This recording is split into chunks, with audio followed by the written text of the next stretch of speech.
SK Super TMT, the long life TMT.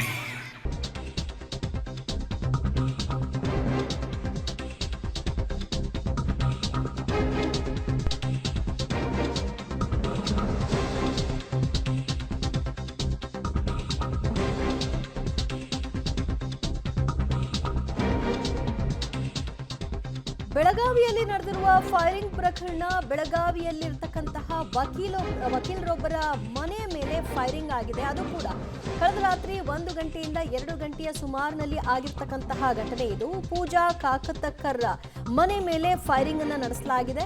ನಿನ್ನೆ ರಾತ್ರಿ 1 ರಿಂದ 2 ಗಂಟೆಯ ಸುಮಾರಿಗೆ ದುಷ್ಕರ್ಮಿಗಳು ದಾಳಿ ನಡೆಸಿದ್ದಾರೆ ಅಂತ ತಿಳಿದು ಬರ್ತಾ ಇದ್ದು, ಬೆಳಗಾವಿಯ ಮಂಡೋಳಿ ರಸ್ತೆಯಲ್ಲಿರ್ತಕ್ಕಂತಹ ಮನೆ ಮೇಲೆ ಅಟ್ಯಾಕ್ ಆಗಿದೆ. ಮನೆಯ ಮೊದಲ ಮಹಡಿಯನ್ನೇ ಗುರಿಯಾಗಿಸಿ ಫೈರಿಂಗ್ ಮಾಡಿದ್ದಾಗಿ ಗೊತ್ತಾಗ್ತಿದೆ. ಬೆಳಗಾವಿ ಗ್ರಾಮಾಂತರ ಠಾಣೆಯಲ್ಲಿ ಈ ಕುರಿತಾಗಿ ವಕೀಲೆ ದೂರನ್ನ ದಾಖಲು ಮಾಡಿದ್ದಾರೆ. ವಕೀಲೆ ಮನೆ ಮೇಲೆ ಗುಂಡಿನ ದಾಳಿ ವಿಚಾರಕ್ಕೆ ಸಂಬಂಧಪಟ್ಟ ಹಾಗೆ ದೂರನ್ನ ದಾಖಲು ಮಾಡಿಕೊಂಡಿರ್ತಕ್ಕಂತಹ ಪೊಲೀಸರು ಈಗ ತನಿಖೆಯನ್ನ ಕೈಗೊಂಡಿದ್ದಾರೆ. ಎಷ್ಟು ಮಂದಿ ದುಷ್ಕರ್ಮಿಗಳು ಇದರಲ್ಲಿ ಭಾಗಿಯಾಗಿದ್ರು, ಏನಾದರೂ ವೈಯಕ್ತಿಕ ಕಾರಣಗಳಿದೆಯಾ, ಯಾಕೆ ವಕೀಲರ ಮನೆಯನ್ನೇ ಟಾರ್ಗೆಟ್ ಮಾಡಿದ್ದಾರೆ, ಅದರಲ್ಲೂ ಕೂಡ ಫಸ್ಟ್ ಫ್ಲೋರ್ ಅವರಿರುವಂತಹ ಫ್ಲೋರ್ನೇ ಟಾರ್ಗೆಟ್ ಮಾಡಿರೋದು ಏನಕ್ಕೆ, ಇದೇನಾದರೂ ಪರ್ಸನಲ್ ವಿಚಾರಗಳೇನಾದರೂ ಇರಬಹುದಾ, ಎಲ್ಲ ಆಯಾಮಗಳಲ್ಲೂ ಕೂಡ ಸದ್ಯ ಪೊಲೀಸರು ತನಿಖೆಗೆ ಇಳಿದಿದ್ದಾರೆ. ಬೆಳಗಾವಿಯ ಗ್ರಾಮಾಂತರ ಠಾಣೆಯಲ್ಲಿ ಸಂಬಂಧಿತ ದೂರು ದಾಖಲಾಗಿದೆ. ಬೆಳಗಾವಿಯ ವಕೀಲೆ ಪೂಜಾ ಕಾಕತಕರ್ ಅವರ ಮನೆಯ ಮೇಲೆ ಫೈರಿಂಗ್ ಆಗಿದೆ. ಘಟನೆಯಲ್ಲಿ ಯಾರಿಗೇನೂ ಕೂಡ ಸಮಸ್ಯೆ ಆಗಿಲ್ಲ. ಮಧ್ಯರಾತ್ರಿ ಆಗಿರೋ ಘಟನೆ ಇದು. ಮತ್ತು ಎಷ್ಟು ಜನ ದುಷ್ಕರ್ಮಿಗಳು ಆ ಸಂದರ್ಭದಲ್ಲಿ ಬಂದಿದ್ರು ಅನ್ನೋ CCTV ಫುಟೇಜ್ಗಳನ್ನು ಕೂಡ ಕಲೆ ಹಾಕೋದಕ್ಕೆ ಈಗಾಗಲೇ ಪೊಲೀಸರು ಮುಂದಾಗಿದ್ದಾರೆ. ಅವರ ಮನೆಯಲ್ಲಿ ನಡೀತಾ ಇರುವಂತಹ ಶೋಧವನ್ನು ನೀವು ಗಮನಿಸ್ತಾ ಇದ್ರಿ. CCTV ಫುಟೇಜ್ನಲ್ಲಿ ದುಷ್ಕರ್ಮಿಗಳು ಎಷ್ಟು ಬಾರಿ ಆ ಮನೆಯ ಹತ್ರ ಬಂದು ಹೋಗಿದ್ದಾರೆ ಇದಕ್ಕೂ ಮೊದಲು ಅನ್ನೋದರ ಬಗ್ಗೆಯೂ ಕೂಡ ಮಾಹಿತಿ ಪಡೆಯುವಂತಹ ಕೆಲಸ ಆಗ್ತಾ ಇದೆ. ಮತ್ತು ಅವರನ್ನೇ ಯಾಕೆ ಟಾರ್ಗೆಟ್ ಮಾಡಿದ್ದಾರೆ, ಏನಾದರೂ ಸ್ಪೆಸಿಫಿಕ್ ರೀಸನ್ ಇರಬಹುದಾ, ಏನಾದರೂ ಅನುಮಾನಗಳು ಅವರಿಗೆ ವ್ಯಕ್ತವಾಗ್ತಾ ಇದೆಯಾ, ಪರ್ಟಿಕ್ಯುಲರ್ ಆಗಿ ಇಂಥವರೇ ಮಾಡಿದ್ದಾರೆ ಅನ್ನೋದಕ್ಕೆ. ನೋಡಿ, ಅಲ್ಲಿ ಗುಂಡು ಹಾರಿರ್ತಕ್ಕಂತಹ ವಿಚಾರವಾಗಿ ಆ ಗೋಡೆ ಕೂಡ ಬಿರುಕು ಬಿಟ್ಟಿದೆ.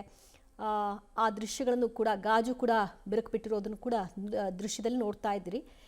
ಸದ್ಯ ಈಗ ಈ ಬೆಳವಣಿಗೆಗೆ ಸಂಬಂಧಪಟ್ಟ ಹಾಗೆ ಸಂಪೂರ್ಣವಾಗಿ ತನಿಖೆಗಿಳಿದಿದ್ದಾರೆ ಪೊಲೀಸರು.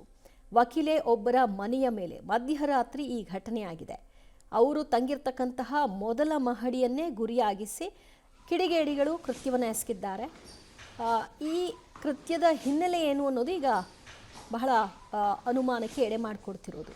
ಯಾವುದಾದ್ರೂ ಪರ್ಟಿಕ್ಯುಲರ್ ಕೇಸ್ನಲ್ಲಿ ಇವರಿಗೇನಾದರೂ ಹಿನ್ನಡೆ ಆಗಿ ಅದಕ್ಕಾಗಿ ಅವ್ರನ್ನ ಗುರಿಯಾಗಿಸಿದ್ರ, ಅಥವಾ ಪರ್ಸ್ನಲಿ ಏನಾದರೂ ಟಾರ್ಗೆಟ್ ಆಗಿದ್ದಾರಾ?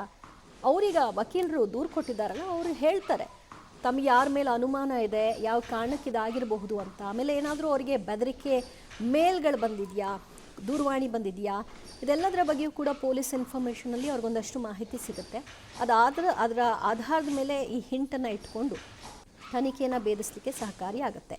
ಅವರ ನಿವಾಸದಲ್ಲಿ ಈಗ ಪೊಲೀಸರು ಶೋಧ ನಡೆಸ್ತಾ ಇರೋದನ್ನು ಗಮನಿಸ್ತಾ ಇದ್ರಿ. ಮಧ್ಯರಾತ್ರಿ 1 ರಿಂದ 2 ಗಂಟೆಯ ಸಂದರ್ಭದಲ್ಲಿ ಈ ಘಟನೆ ಸಂಭವಿಸಿದೆ.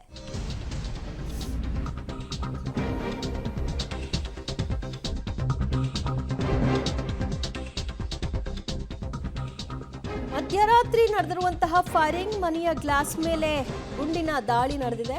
ಬೆಳಗಾವಿಯಲ್ಲಿ ವಕೀಲೆ ಮನೆ ಮೇಲೆ ಗುಂಡಿನ ದಾಳಿ ನಡೆದಿದ್ದು, ಫೈರಿಂಗ್ನ ದೃಶ್ಯವನ್ನು ಕೂಡ ನೀವು ಆಗಲೇ ತೋರಿಸ್ತಾ ಇದ್ವಿ. ಮನೆಯ ಗಾಜೇನಿದೆ, ಕಿಟಕಿ ಗಾಜು, ಸೊ ಅದು ಛಿದ್ರವಾಗಿರೋದನ್ನ ಗಮನಿಸಬಹುದಾಗಿದೆ. ಫೈರಿಂಗ್ನ ಹಿನ್ನೆಲೆಯಲ್ಲಿ ಯಾವ ಪಿಸ್ತೂಲನ್ನು ಇದಕ್ಕೆ ಬಳಕೆ ಮಾಡಿದ್ದಾರೆ ಇತ್ಯಾದಿ, ಆ ಗುಂಡು ಯಾವುದು, ಇದೆಲ್ಲವನ್ನು ಕೂಡ ಈಗ ಸ್ಪಾಟ್ ಮಹಜರು ಮಾಡ್ತಾ ಇರ್ತಕ್ಕಂತಹ ಪೊಲೀಸರು ವಶಕ್ಕೆ ಪಡಿತಾ ಇದ್ದಾರೆ. ನೋಡ್ತಾ ಇದ್ರಿ ಆ ದೃಶ್ಯ ನೀವೇನು ನೋಡ್ತಾ ಇದ್ರಿ, ಅದು ಆ ಮಹಡಿಯ ಒಂದು ಕಿಟಕಿನೋ ಅಥವಾ ಏನೋ ಗಾಜಿದೆ, ಆ ಗಾಜಿಗೆ ಹೊಡೆದಿರ್ತಕ್ಕಂತಹ ವಿಜುವಲ್ ಅದು.